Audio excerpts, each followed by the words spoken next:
Eu queria só registrar mais uma declaração infeliz que vem de pessoas importantes do futebol, que se dizem importantes no futebol, né, sobre o racismo. E quero destacar também que nós brasileiros, viu, Ilustra? Nós somos brasileiros, a gente não se ajuda. E aí eu queria a sua opinião. Por que você está falando isso, Zé? Porque teve uma final de Libertadores, do Sub-20, entre Palmeiras e Flamengo, e o Palmeiras perdeu nos pênaltis para o Flamengo, para variar. O Palmeiras não sabe nem bater pênalti na base. A base do Flamengo, bem alinhada com o profissional, né, Zé? Porque para você jogar no profissional, você precisa errar o pênalti.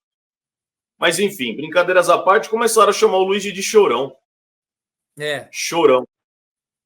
Aí eu queria que você falasse um pouquinho, rapidinho, sobre esse tema, porque, assim, a gente pede tanto, a gente fala tanto, a gente fala que o futebol não tem esse negócio da xenofobia. Uruguaios jogam em times brasileiros. A gente viu um brasileiro jogando no Barcelona do Equador. A gente vê brasileiro jogando no futebol americano. A gente vê brasileiro jogando na China. Então, isso daí, além da xenofobia, além do racismo, isso não poderia existir em lugar nenhum. Eu queria que você falasse um pouquinho sobre esse episódio, porque nós brasileiros, a gente não se ajuda. Quer dizer, o Flamengo emite uma nota repudiando o que fizeram com o garoto. O Corinthians fez uma nota, o São Paulo... Aí a torcida daquele clube que se manifestou a favor do menino, ajudou o Palmeiras, e de repente pode até embarcar nessa do Palmeiras, o torcedor daquele time começa a chamar o menino de chorão. Nós brasileiros, a gente não se ajuda, né?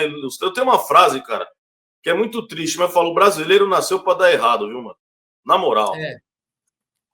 Zé, na verdade, né, quando a gente pensa que um momento que o Luigi se expressou ali, mostrou toda a sua verdade, mostrou como o racismo ele pode afetar, né, diretamente um jovem, né, do sub-20, que muitas vezes a gente vai ver reações diversas de pessoas que sofreram racismo. Alguns vão ignorar. Nós tivemos declarações de jogadores já das antigas que falavam que não ligava para isso. Depois estamos passando por um período que as pessoas não querem mais se calar, as pessoas precisam se expressar. E no momento em que a gente vê como uma ofensa ela pode afetar até psicologicamente um jovem, né, do sub-20, fazendo com que ele não consiga conter a sua emoção, as suas lágrimas, né?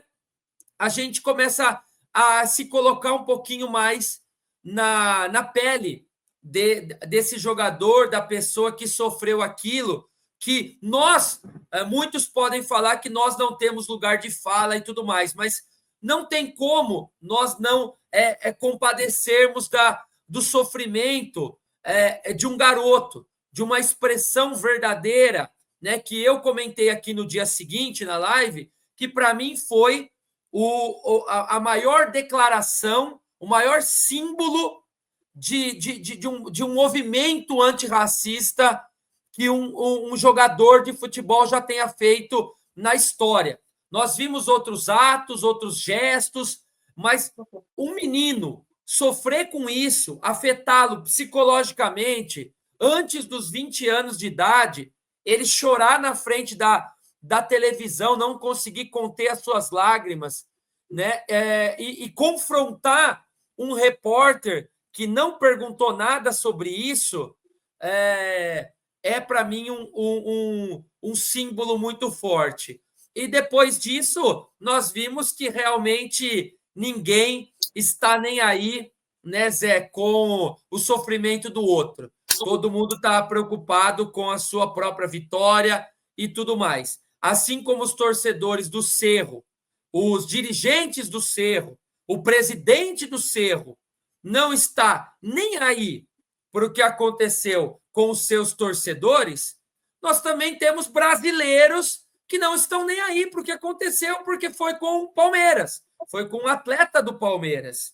Então, nós vamos ver ali torcedores do Flamengo, como também vamos ver outros torcedores de outros times. Não tenha dúvida. O que aconteceu com o torcedor do Flamengo, podia estar brincando e xingando de tudo que é nome, porque é o xingamento, filho disso, vai para aquele lugar, tal. Isso é comum no futebol. Mas, agora, o torcedor chamar o menino de chorão para desestabilizá-lo emocionalmente é algo que vai acontecer quando ele for enfrentar a torcida de outros clubes também. Porque o brasileiro ele não vai se unir para nada. A Leila ela vai lutar sozinha, os dirigentes do Palmeiras vão lutar sozinhos, porque você imagina algum clube brasileiro falando em boicote a Libertadores, né?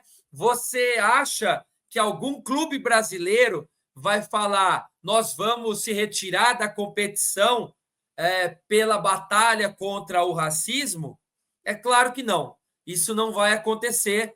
Ninguém vai se pronunciar. Agora o presidente da Conmebol compara a gente com a Chita do Tarzan e tá tudo certo. Tá tudo certo. Ele faz um discurso hipócrita e demagogo, né? Fingindo. Foi um papel ridículo, onde ele entra ali com uma cara triste, assim, pior do que a atuação do Chaves, né? Quando eles estão tristes. Chaves é muito bom, não me levem a mal. Mas, assim, é uma atuação caricata.